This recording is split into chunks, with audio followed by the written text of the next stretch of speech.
Good morning. What a great room full of people. I want to thank each and every one of you for taking time out of your busy schedule to attend this first ever International Town Hall meeting. This is your chance to be in on the ground floor of history-making decisions for our order. I think it's important for you to know that the committee has done its homework and its research. Other organizations have made the same leap, some by force from the federal government, when Sandra Beynon sought to become a member of the Elks in 1987, but was turned down because she was a woman. She sued, invoking the Utah Civil Rights Act. Others have made the leap by choice. And in one instance, the choice took a long time, a very long time, 11 votes. Not 11 years in a row, but voting 11 times every other year.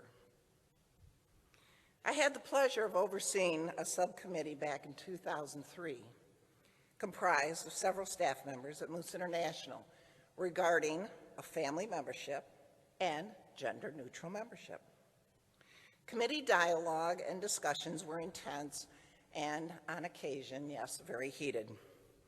Clearly, the term family membership and gender-neutral membership were relatively simple. But at the time, the implications and dynamics of implementing such a concept proved daunting to the committee. And while the committee was firmly committed to the belief that to change the way we do business was essential to the future and survival and growth of this fraternity, it failed. Nothing more was discussed until a very stimulating question was asked during a Q&A luncheon with the Director General and Grand Chancellor in 2016. Are women allowed to become part of the association? Well, of course, the answer was yes, according to the general laws. But how? A team at Moose International put their heads together and came up with a plan to move this question forward with some form of structure so that it complied with the current general laws and made sense for all involved. In March of 2018, the Washington Northern Idaho Moose Association held its first meeting as a joint association consisting of lodges and chapters. Could our fraternity be headed for such a change?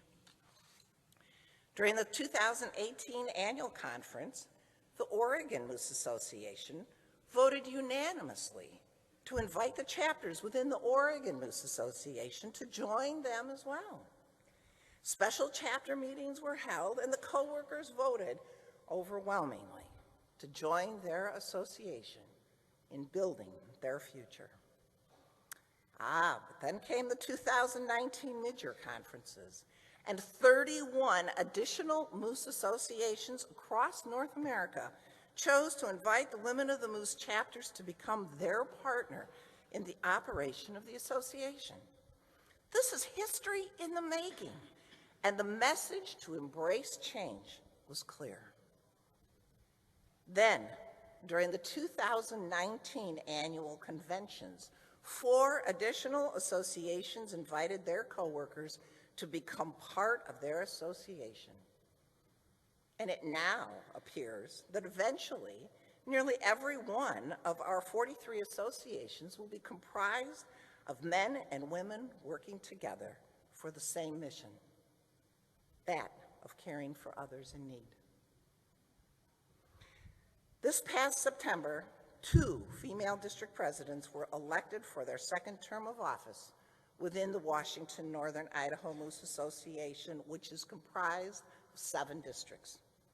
These 2 women are among others who have made history in the Women of the Moose and are now involved in the decision-making process of not only the districts, but their associations as well.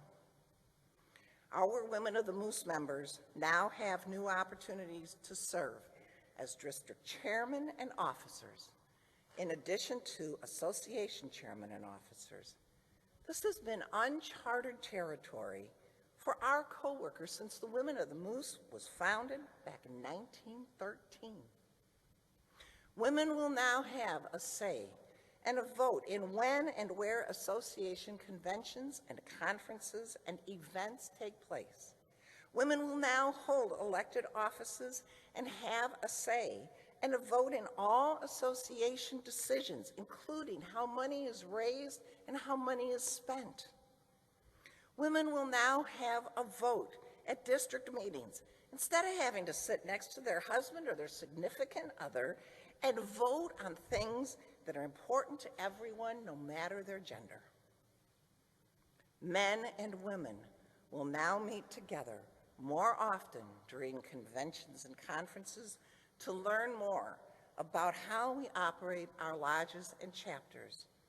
And everyone will now be included in state provincial membership campaigns. Oh man, this is exciting. I am just thrilled. And while these new leadership opportunities do not currently affect our service at the local, lodge, and chapter level, it does offer a new talent pool of leaders to our districts and associations. Our membership has thrived for over 100 years, yet today's members want so much more. They want an opportunity to serve as an elected leader of the lodge and have a voice in the day-to-day operations. The Joint Association Initiative has set a tone and has served as a gauge for this committee to determine if our membership is ready for one Moose membership. And based on the results I just gave you, I believe it is. Men and women are already working side by side in their Moose homes for the mission of the Moose.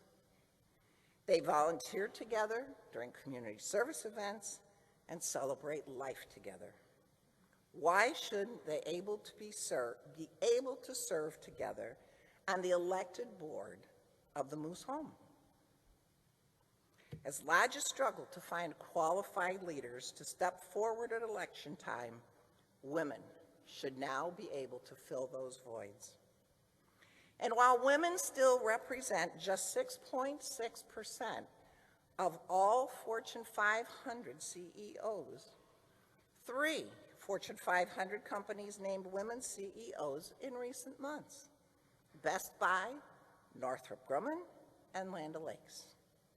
And while the 19th Amendment ending women's suffrage and giving women the right to vote passed in 1920, the Moose established and recognized women as the Women of the Moose Heart Legion as early as 1916.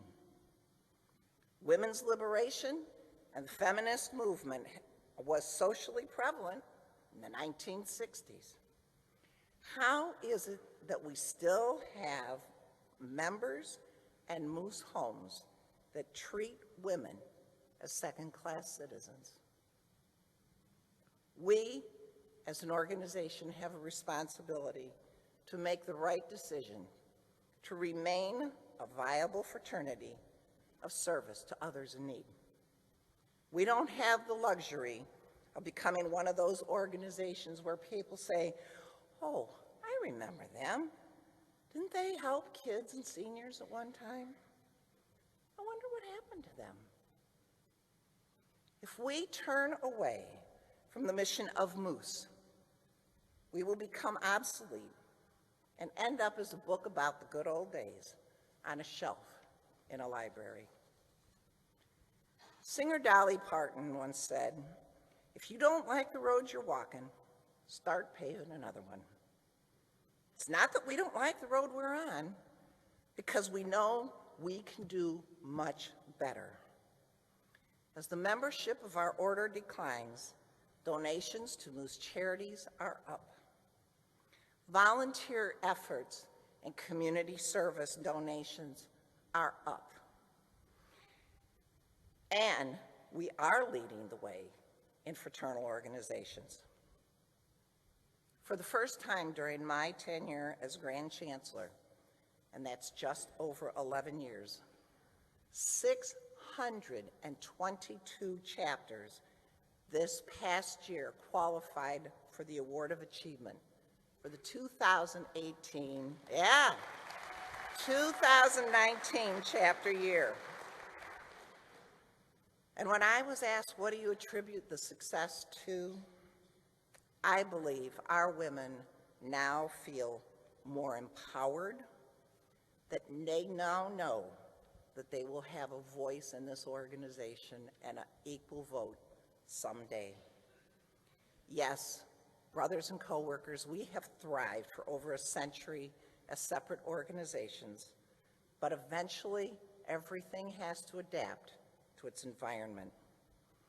This organization of Moose can be so much more, and we're counting on you to help us make the right decisions toward that goal. Thank you, and I present Director General Scott Hart.